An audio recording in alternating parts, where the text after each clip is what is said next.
بسم اللہ الرحمن الرحیم۔ بسم اللہ الرحمن الرحیم۔ السلام علیکم ورحمۃ اللہ وبرکاتہ۔ عزیز طلبہ، امید ہے آپ خیر و عافیت سے ہوں گے۔ اللہ تبارک و تعالیٰ آپ کو ایمان اور عافیت والی زندگی نصیب فرمائے۔ تو عزیز طلبہ، آج ہم سبق نمبر 25 کو پڑھنے جا رہے ہیں، جس کا عنوان ہے نواقض وضو کا بیان حصہ صوم۔ نواقض وضو کا بیان حصہ صوم۔ تو اس سے پہلے کہ ہم نواقض وضو کی تفصیل کی طرف جائیں، پہلے آتے ہیں مصنف رحمۃ اللہ علیہ کی عبارت کی طرف۔ صاحب کنز فرماتے ہیں: وَنَوْمُ مُضْطَجِعٍ وَمُتَوَرِّكٍ وَإِغْمَاءٌ وَجُنُونٌ وَسُكْرٌ وَقَهْقَهَةُ مُصَلٍّ بَالِغٍ وَلَوْ عِنْدَ السَّلَامِ وَمُبَاشَرَةٌ فَاحِشَةٌ لَا خُرُوجَ دُودَةٌ مِنْ جَرْحٍ وَمَسُّ ذَكَرٍ وَامْرَأَةٍ۔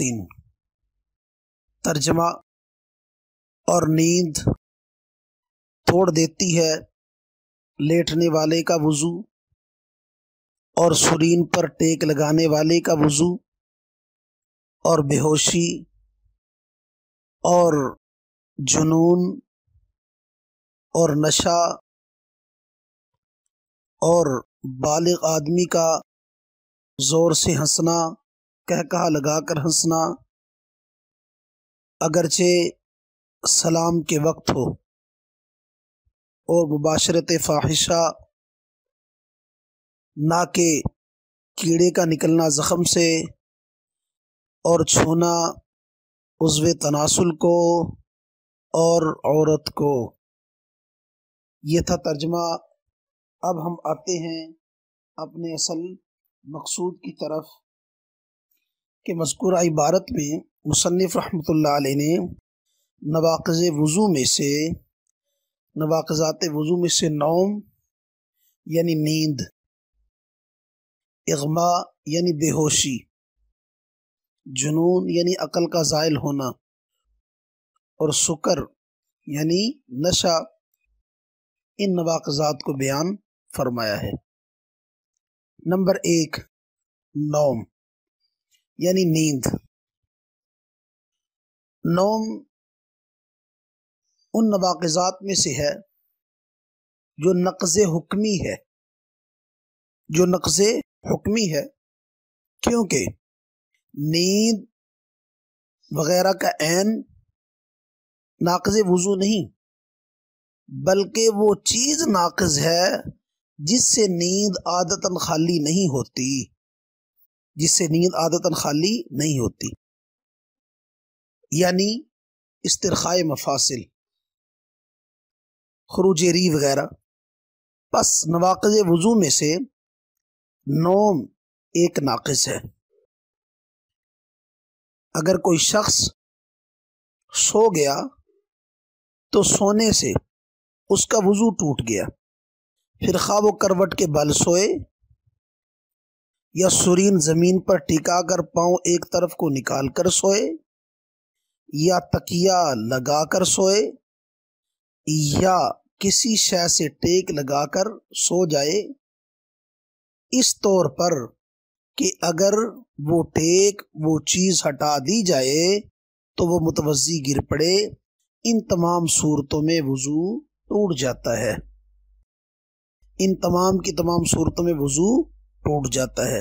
نمبر 1 کہ متوضی کروٹ کے بل سوئے۔ نمبر 2 سرین زمین پر ٹکا کر پاؤں ایک طرف کو نکال کر سوئے۔ نمبر 3 تکیہ لگا کر سوئے، یا کسی شے سے ٹیک لگا کر اس طور پر سوئے کہ اگر وہ ٹیک ہٹا دی جائے تو وہ گر پڑے، ان تمام صورتوں میں وضو ٹوٹ جاتا ہے۔ وجہ، وضو ٹوٹنے کی وجہ کیا ہے؟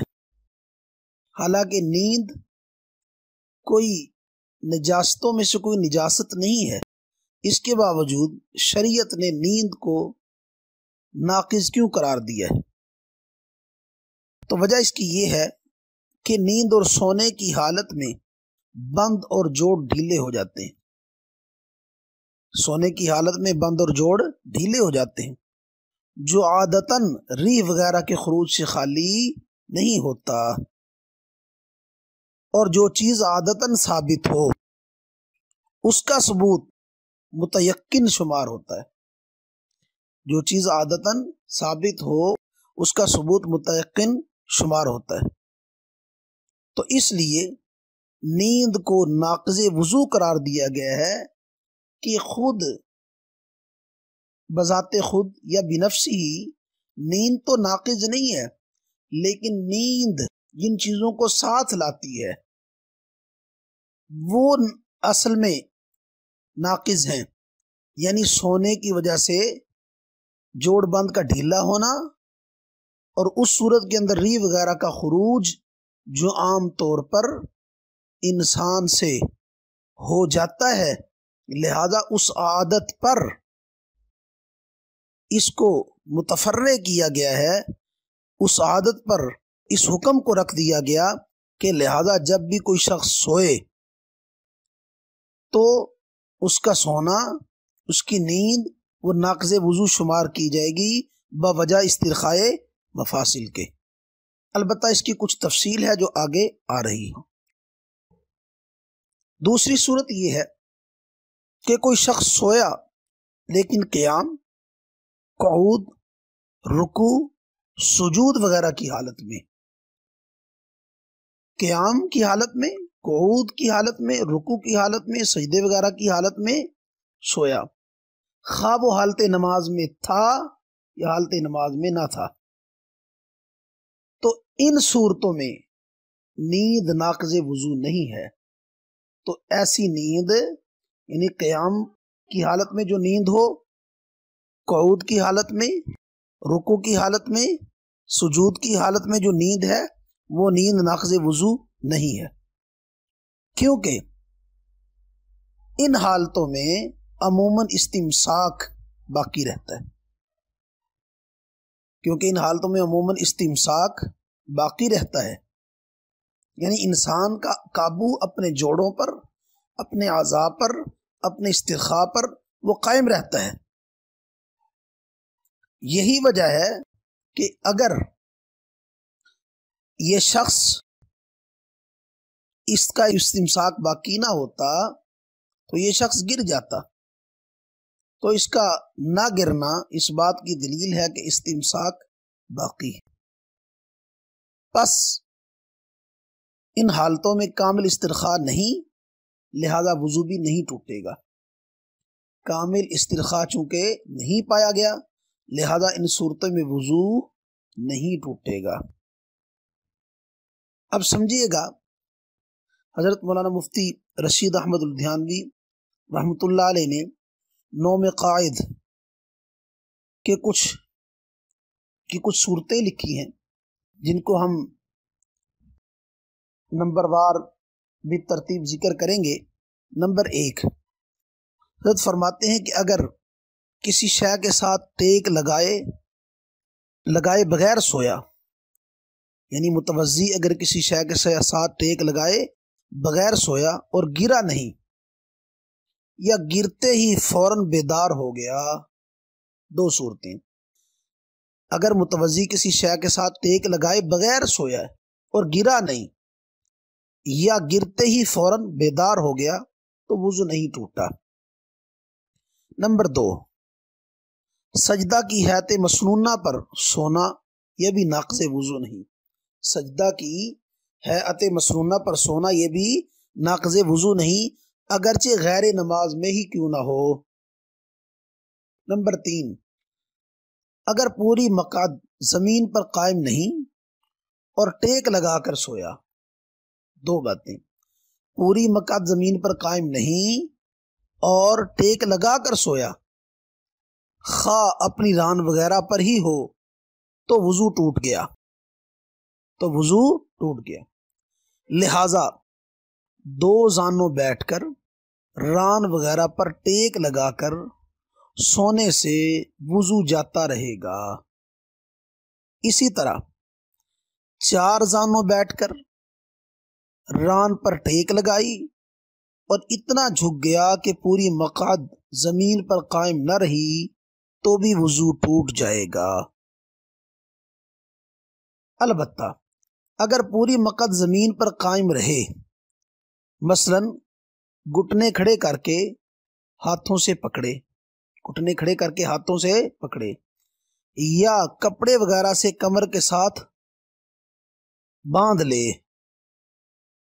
اور گھٹنوں پر سر رکھ کر سو گیا، یا 4 زانوں بیٹھ کر کوہنیوں سے رانوں پر ٹیک لگا کر سو گیا اور صرف اتنا جھکا کہ پوری مقعد زمین پر قائم رہی، تو ان تمام صورتوں میں وضو نہ ٹوٹے گا۔ یہ صورت دوبارہ سنیے گا کہ اگر پوری مقعد زمین پر قائم رہے، اس کی صورت مثلا گھٹنے کھڑے کر کے ہاتھوں سے پکڑے یا کپڑے وغیرہ سے کمر کے ساتھ باندھ لے اور گھٹنوں پر سر رکھ کر سو جائے، یا 4 زانوں بیٹھ کر کوہنیوں سے رانوں پر ٹیک لگا کر سو جائے اور صرف اتنا جھکے کہ پوری مقعد زمین پر قائم رہے، تو ان تمام صورتوں میں وضو نہ ٹوٹے گا۔ نمبر 4، اگر پوری مقعد زمین پر قائم ہے اور ٹیک لگا کر اتنی گہری نیند سویا کہ اس چیز کو، اس ٹیک کو اگر ہٹا دیا جائے تو یہ گر جائے، اس صورت میں اختلاف ہے۔ چوتھی صورت، اگر پوری مقعد زمین پر قائم ہے اور ٹیک لگا کر اتنی گہری نیند سویا کہ اگر اس چیز کو، اس ٹیک کو ہٹا دیا جائے تو وہ گر جائے، اس صورت میں اختلاف ہے۔ بعض نقض کی طرف گئے ہیں اور بعض عدم نقض کی طرف، لیکن مفتہ بھی قول عدم نقض والا ہے، یعنی اس صورت میں وضو نہ ٹوٹے گا، اس صورت میں وضو نہ ٹوٹے گا۔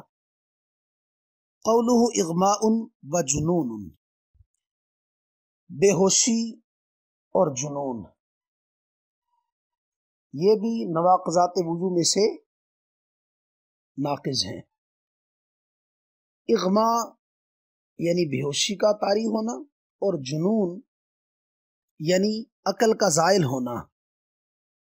تو اس کی تفصیل کچھ یوں ہے کہ اغماء اصل میں ناقض وضو اس لیے ہے، یعنی بے ہوشی، اغماء بے ہوشی کا طاری ہونا، یہ ناقض وضو اس لیے ہے کہ یہ نیند سے بھی بڑھ کر ہے۔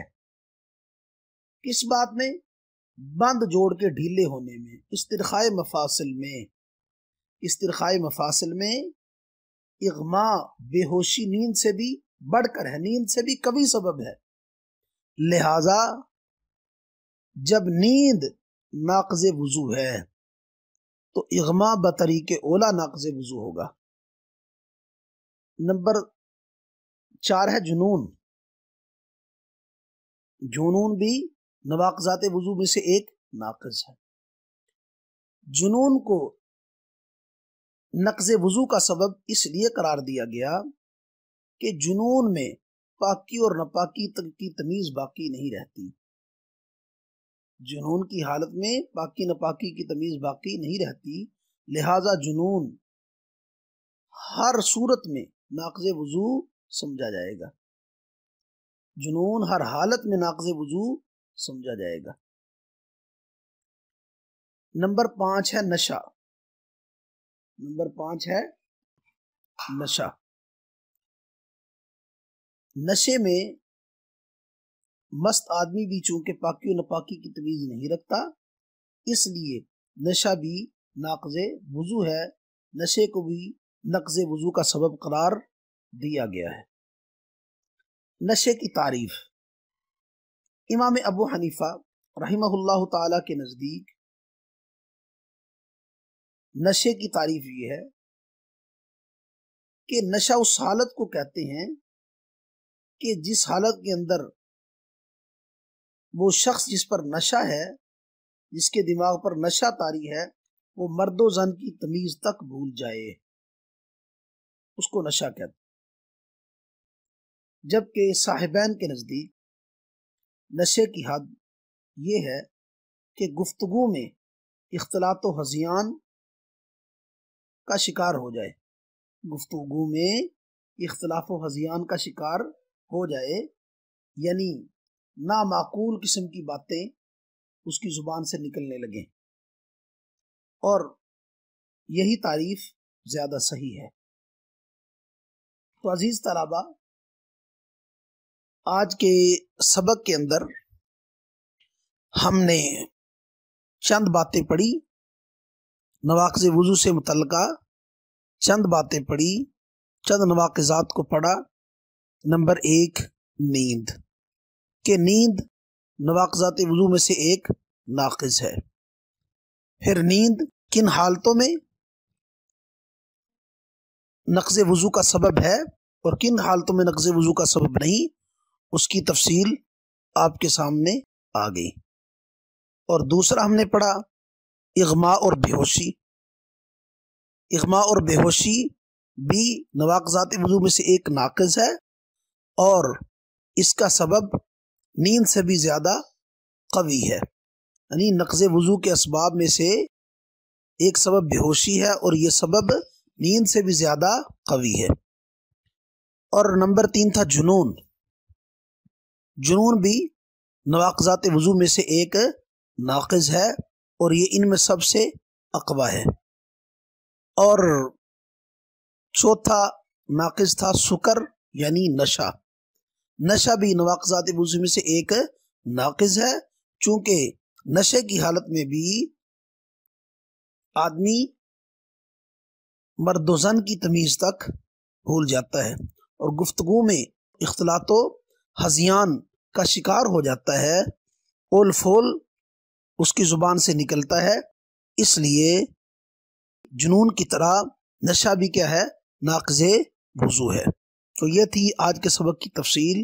اللہ تبارک و تعالی ہمیں تفقہ فی الدین نصیب فرمائیں، اللہ تبارک و تعالی دین کے مطابق عمل کی توفیق نصیب فرمائیں، اور دین کو سمجھ کر اس کی اشاعت کی توفیق نصیب فرمائیں۔